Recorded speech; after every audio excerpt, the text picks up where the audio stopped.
Imagine a desperate young man, chasing wealth at any cost, willing to pay any price. But every woman he touches dies. Is it just a price or a deadly secret? Watch how his greed and dark paths destroy his life and the lives of others. This is the true cost of every shortcut, the real consequence of wealth. Every woman he touched paid. Kelvin's stomach tightened again, an empty, aching reminder that he had not eaten a proper meal in almost a day.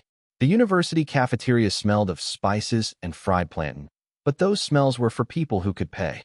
Kelvin lowered his head and walked past the tables, hoping his classmates would not notice him. But they always did. Two boys at the corner laughed loudly, their voices sharp like knives. "Look at him, scholarship boy," one whispered. "He should be grateful we study with him," the other added. Kelvin heard every word. He swallowed it like another hunger he could not cure. He sat alone near the window, clutching an old notebook, its pages nearly full, its spine almost broken.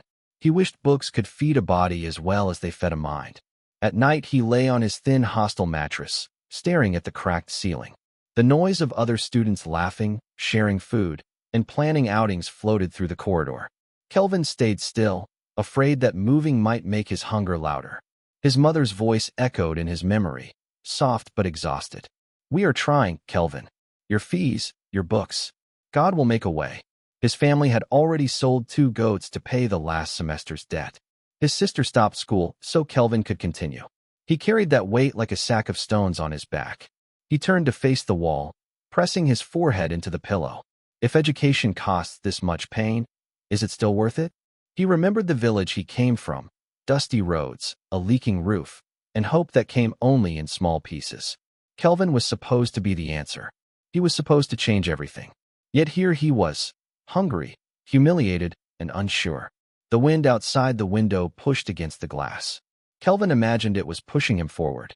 But even dreams required strength, and strength required food. He whispered into the darkness, not sure if he spoke to God, or fate, or himself. "I just want a chance." His phone screen lit up with a message from. Kelvin returned to the hostel late that evening, tired from lectures and hungrier than he wished to admit. He pushed open the door to his shared room, expecting silence. Instead, music flowed out, soft, foreign music, something smooth and expensive. A tall young man stood in front of the mirror, adjusting a gold wristwatch. His shirt looked freshly pressed, his shoes shone even indoors. He turned with a smile that held no worry, no fear, no hunger. "You must be Kelvin," the stranger said. "I'm Sly." Kelvin nodded politely. He hid his worn shoes under the bed. His shirt had lost most of its color from washing. Next to Sly, he felt invisible. Sly opened a drawer. Inside lay bottles of perfume, gold chains, folded foreign currency, and colognes Kelvin had only seen in shop windows. Sly's phone buzzed, 2 girls calling at once. He laughed softly and ignored both. Kelvin watched, not with jealousy, at first, but with confusion. Students did not live like this. Not without someone behind them. Sly caught his stare and grinned. "Do not worry, my brother. Life is sweet when you know how to hold it." Kelvin sat at the edge of his bed, his stomach twisting again. He wondered how many days of food one of those watches could buy. Sly opened a small fridge Kelvin did not know they had. Inside were drinks, fruits, and boxes of food. Kelvin's eyes widened before he could hide his reaction. Sly noticed. He handed Kelvin a drink like it cost nothing. "Relax. Enjoy something cold. You look like life has been fighting you." Kelvin thanked him, hands shaking slightly. The cold bottle felt heavenly against his palm. Sly studied him, sharp eyes, curious. "You work too hard for too little. Why keep suffering?" Kelvin did not answer.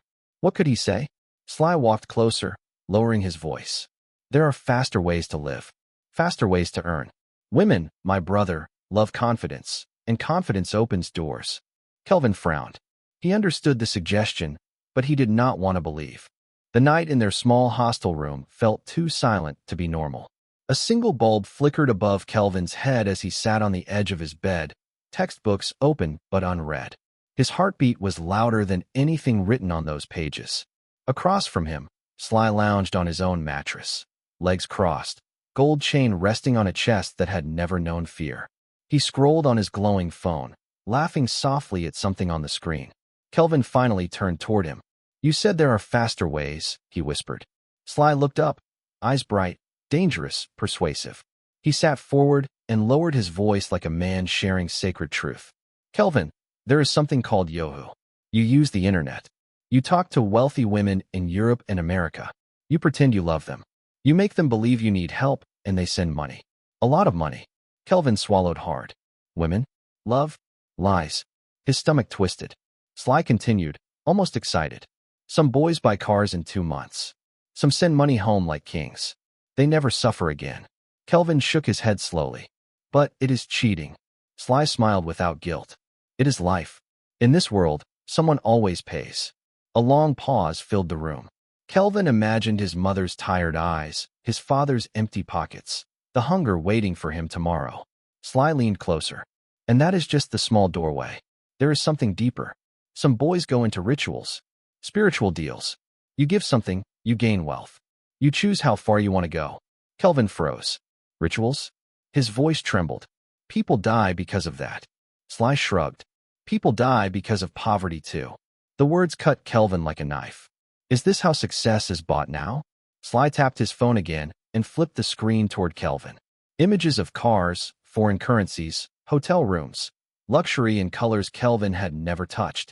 His chest tightened. Was suffering the only honest road left in this world? Kelvin looked away, staring at his open notes, pages speaky. A heavy rain washed over the small town that evening, turning the footpath into a river of red mud. Kelvin followed Sly through the darkness, his shoes sinking with every step. No moon, no voices, only fear. They stopped before a small hut, lit by one trembling lantern.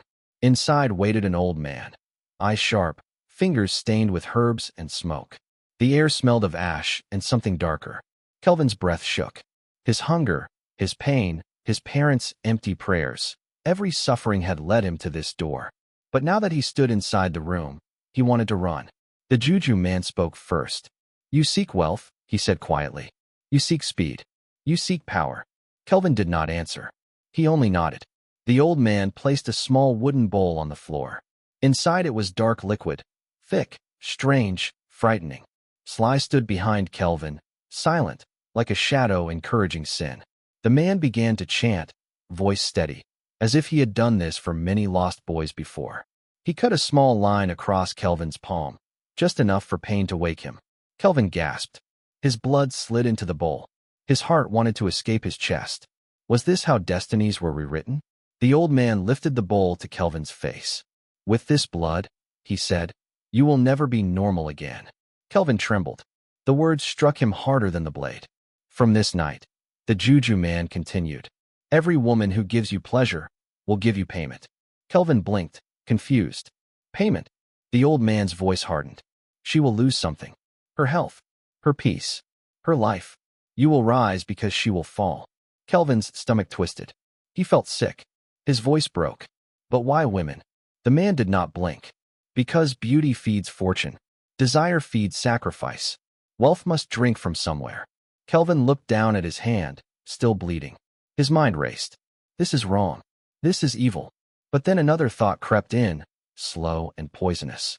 If I walk away, who feeds my family tomorrow? The old man. Morning arrived like a miracle.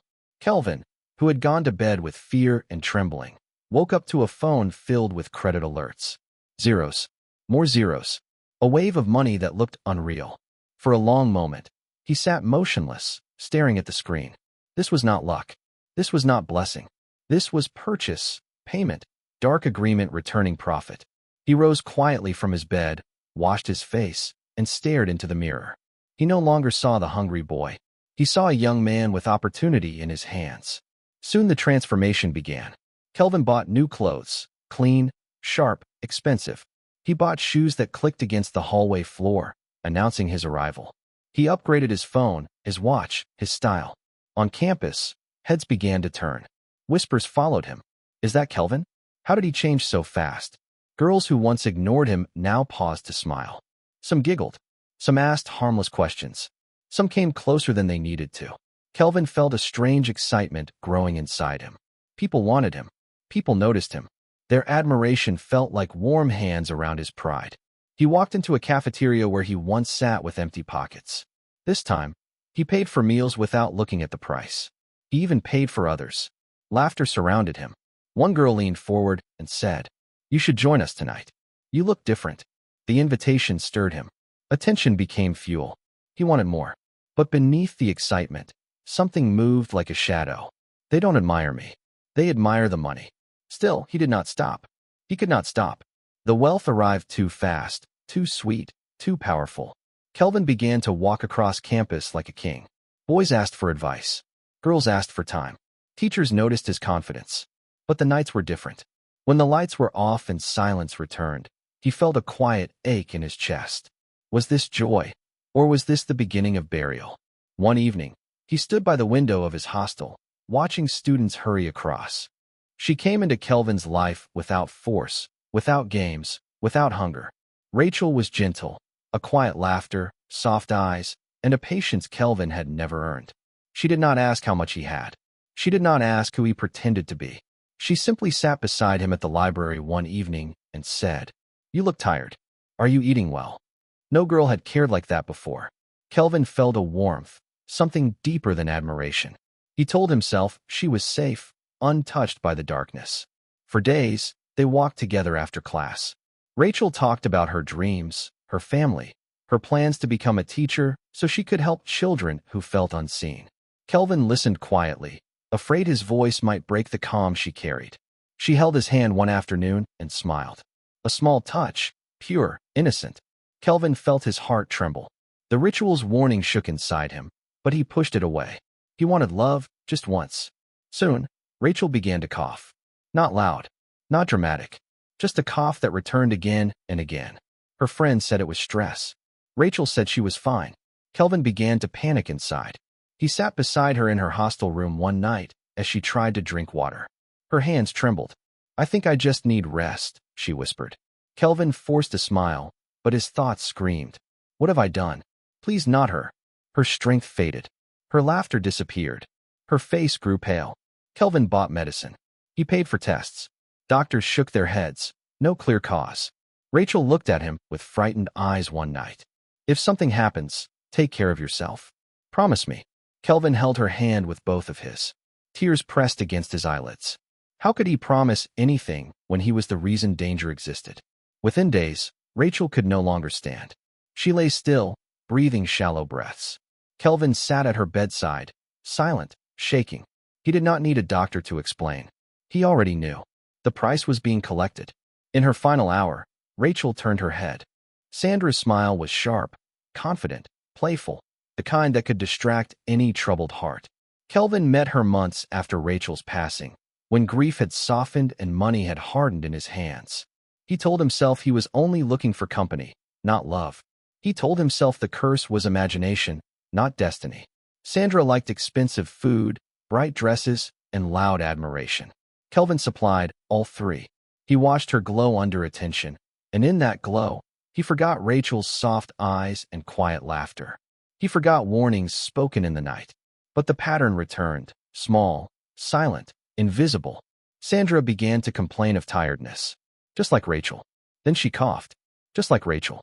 Kelvin felt the familiar fear press into his lungs. He stood at her door one evening, watching her struggle to speak. The doctor's confusion matched the first tragedy. "It just does not make sense," the doctor murmured again. Kelvin knew. He always knew. He sat outside the hospital under a dim light, bathing in guilt. Why did I let desire bury my caution? Sandra's decline was faster, her body weaker, her eyes losing fire. And again, death came quietly, without thunder, without answers. Kelvin did not weep at her funeral. He stood like a statue, cold, wealthy, terrified. It did not stop with her. Other women came, some for love, some for gifts, some for curiosity. They laughed on the first weekend. They weakened by the third. And somewhere between hope and diagnosis, each fell like a leaf stripped from a branch. Kelvin tried to distance himself. He tried to deny affection. He tried to stay alone. But the mind has a way of bargaining with danger. Money soothed his fears. Attention masked his sorrow. A new phone, a new watch, a new set of praises. He allowed each distraction to smother the truth. He ate in expensive restaurants, while remembering girls struggling to breathe. He bought clothes, while thinking of cold hands he once held. He laughed publicly but drowned in Turna. Honor entered Kelvin's world like a sunrise, unexpected and impossible to ignore. She was the daughter of Governor Okawachukwu, a young woman protected by privilege, polished by education, and surrounded by guards who never allowed strangers too close. But Honor did not believe in walls. She believed in curiosity, and curiosity brought her to Kelvin. They met at a charity event where Kelvin had donated a shocking amount. People whispered his name with respect. Honor watched him with calm eyes, sensing something beyond his elegance, sensing pain. She approached him slowly and said, "You give like a man who has known hunger." Kelvin froze. No woman had ever spoken to him like that, without fear, without greed. There was something brave about her voice, something pure. Days became weeks. Honor challenged him to think, to speak, to reflect. She did not want his money. She wanted his truth. Kelvin began to believe that maybe this is where the curse ended. Maybe power could silence darkness. Maybe love protected royalty. He held her hand one evening in her father's garden, beneath a gold sky. Honor leaned her head against his shoulder and whispered, "You make me feel alive." Kelvin's heart squeezed. His pulse raced. For the first time in months, he felt hope instead of fear. Maybe love is stronger than ritual, he told himself. But curses do not bow for romance. Soon Honor became pale, then tired, then breathless. Her attendants noticed. Her father panicked. Specialists arrived, offering theories without answers. Kelvin sat beside Honor in a quiet hospital room. Machines beeped like hesitant prayers. Tears filled her eyes. "I still want a future," she whispered. Kelvin wanted to promise it. He wanted to fight fate. But death was already in the room, watching, waiting. Honor's decline was fast and cruel. Her breathing shallow, her skin cold. Kelvin begged inside himself. "Please, not her. I can pay anything. Take the money. Take it all." But the price was not finite. Night became Kelvin's only shelter. He slept in abandoned rooms, on broken benches, under trees that offered shade but not safety. Once, he lived like a king, silk shirts, heavy watches, loud admiration. Now he wrapped himself in fear, not designer fabric. News traveled fast. Governor's daughter dies mysteriously. A secret boyfriend flees. A dangerous young man wanted for questioning. Kelvin became a face in headlines, not a name in celebration. People who once begged for his attention now avoided his eyes. A few even crossed the street to escape him. He reached out to friends, classmates who once envied his lifestyle. They stared at his number and never called back. Silence replaced loyalty. Distance replaced friendship. He tried Sly. No answer. No message.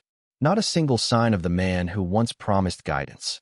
Kelvin's money began to shrink, not from spending, but from hiding. No bank was safe. No card could be used. He lived on stolen bread, borrowed time, and fading strength. His clothes tore. His shoes cracked. His body smelled of sweat and panic. One evening, he rested behind a shop, trembling from hunger. He could almost hear Rachel's gentle voice, Sandra's laughter, Honor's whisper. Names became wounds. A loud question burned through his mind. What is worse, being hunted by the police or being haunted by memory? I would give anything to undo this, he thought, pressing a shaking hand to his forehead. But regret cannot rewind rituals. Sorrow cannot cancel death. Kelvin's final mistake came from desperation. He entered a small store after closing hour, hoping to steal food before anyone noticed. But fear made him clumsy. A metal rack fell. Glass shattered. The owner returned. The police were called. Flashlights cut through the darkness. Shouts filled the air. Kelvin tried to run. Old instinct, useless strength. But his body could not match his terror. Officers caught him, forcing him to the ground. Handcuffs locked around wrists that once held. Prison was not a sentence for Kelvin. It was a slow burial. The walls were thick, the lights were dim, and every night felt like the world folding inward. Men shouted through iron bars, but Kelvin stayed silent, curled into himself like a fading shadow. At first, he tried to be strong. He told himself he would survive the hearings, explain his innocence, find freedom again. But investigations continued, stories multiplied, and whispers inside the prison turned cruel. The guards looked at him with suspicion. Inmates looked at him with hunger. Everyone wanted a piece of the legend. Kelvin had once carried confidence like a crown. Now his body shook when footsteps approached. He struggled to sleep, not because of noise, but because of memory. Rachel's face would appear in the darkness. Sandra's cough echoed behind him. Honor's whispered dreams floated like ghostly smoke. He pressed both palms against his ears, trying to silence voices that lived inside him. But guilt does not obey commands. Regret does not sleep. Soon, Kelvin stopped eating. Food lost its meaning. Flesh fell from his bones. His eyes sank into hollows where hope once lived. Each night, he sat against his cell wall, breathing like a man drowning on dry land. Why did I choose money over peace? He thought, trembling in the cold.